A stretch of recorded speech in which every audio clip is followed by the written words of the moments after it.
is hoofsaaklik om die grondmikrobes en die mikrobelewe in die grond te voorsien van behuising, van voedingsstowwe en van voghouvermoë van die grond. Want as jy die organiese materiaal bo oor die grond strooi, soos wat jy hier op die oppervlakte kan sien, gee dit vir jou daai voghouvermoë wat die plant die nodigste het.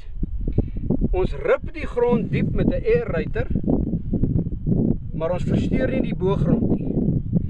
En jy kan sien hoe diep gaan die airruiter in, as ek net vir jou sê hoe diep gaan hierdie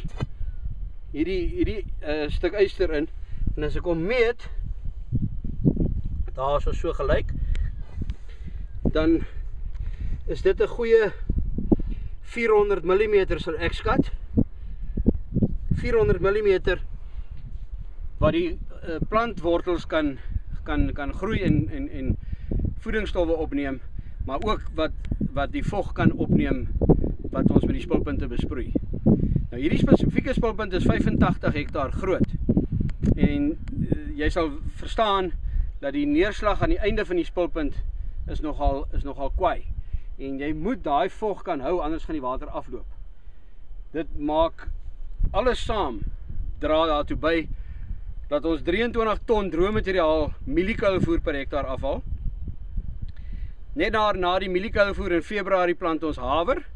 Daarvan haal ons 10 ton haver droommateriaal per hektaar af. En na die haver dan plant ons erte wat ons weer met koorrog meng. En daai erte koorrogmengsel gee vir ons 13 ton droommateriaal per hektaar.